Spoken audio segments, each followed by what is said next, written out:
Tere hommikust, kenad inimesed! T3 Saaremaal. Igas päevas midagi uut. Täna oleme tulnud siia Kuressaare golfiväljakule. Paar korda elus olen jälle proovinud seda asja, aga see oli üsna ammu, nii et vaatame, mis tulemus on. Nüüd siis kohe näete, kuidas ma failima hakkan. Vaata, ma kohe palli löögi, vaata, et see tass tuleks selle kätte, vaata. Ma tavaliselt teen igat lööki. Ja siis, kui sa tunned mugavalt nõnda, et tuleb see muru riipse juba. Oot.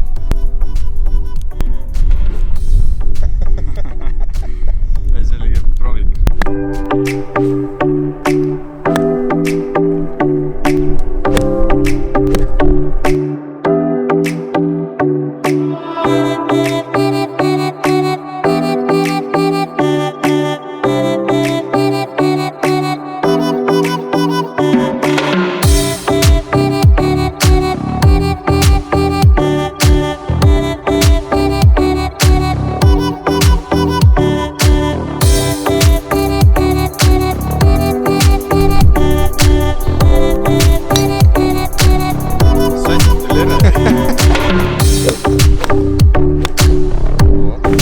Ei, ma ütlen ausalt, mul läks täitsa meeldimise asi. Mingi 25 lööki tegin ja osad ikka lendasid seal juba üle soti, nii et tunne on hea. Või kuidas sulle tundus? Kuule, väga hea oli, värskendav. On hooaja esimesed löögid tehtud. Tunne on super. Kusjuures Priidul tuli kõige paremini välja, keda ma üldse tean esmakordsetest. Et müts maha tõesti. Hämmastav. Hämmastav.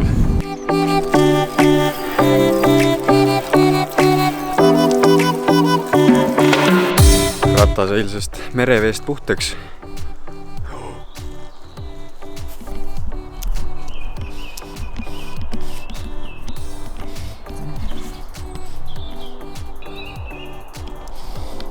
Need on ju esimesed lehed. Ja Ruubeniga saime tegelikult kokku sellepärast, et ühte tulevast plaani arutada. Ühte ägedat tulevast plaani. Aga mis ma tahtsin näidata teile, see on mu isa vana filmikaamera, siis Zenit, veneaegne süke, mida ta enam ei kasuta.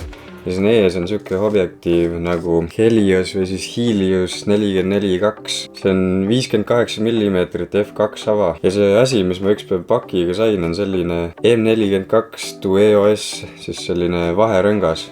Ehk siis selle rõnga abil ma saan selle objektiivi panna ette enda kaamerale. See on siis täiesti manuaalne objektiiv, tal on see ava on manuaalne, siit fookus on manuaalne. Selle vaherõnga ma ostsin kasutatult mingi 2 euriga ja sellised objektiivid liiguvad, ma vaatasin ka kuskil 30 euriga või midagi sellist kasutatult ka.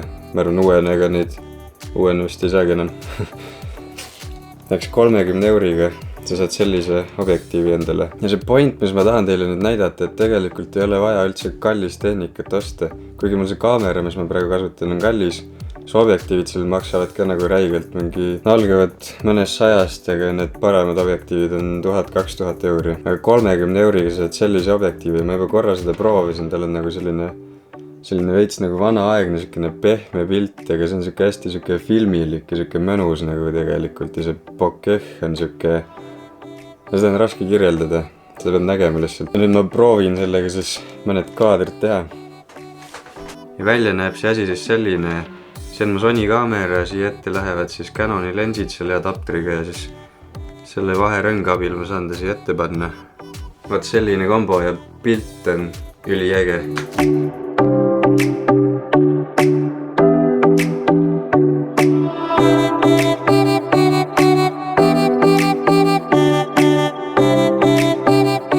Need klipid olid nüüd siis kõik selle objega tehtud, aga nüüd õues filmimise jaoks panin veel Endi filtri ka siia ette, aga kuna mul õiget suurust ei ole, siis tõeline pro kinnitus.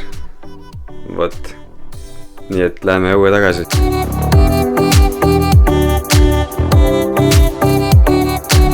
Ja nagu näha, siis isegi vlogida on võimalik sellega, kuigi see on suht kitsas lens, nii et ainult mu nägu on kaadris.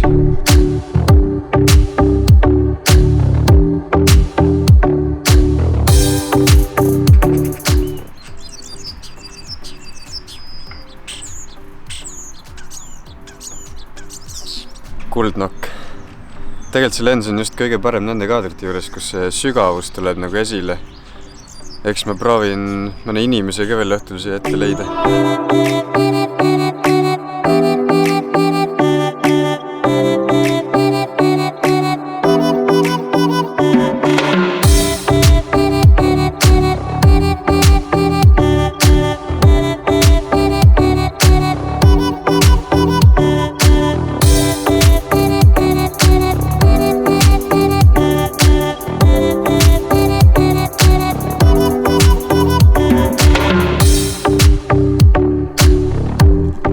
No nii, olemegi Tallinnas kohal. Kui sa seda videot praegu telost vaatad, siis sa sellest lensi efektist ei saagi aru. Ja arvutis ka tegelikult YouTube sööb seda kvaliteeti, nii et aga ma arvan, et veits on ikkagi näha, kui selle praami peal see efekt ei jää selline nagu ma lootsin tegelikult, aga ma arvan, pointile saad pihta, et 30 € eest või kui sul kuskil seisab mingi vana siuke kaamera siukse lensiga, siis saad nagu sellise ägeda lensi endal, millega nagu pulli teha. Võt. Aga tänaseks tõmbame selle video nüüd kiirelt kokku. Olgem ikka mõnusad, tehke ägedaid asju ja näeme jälle homme. Tšau!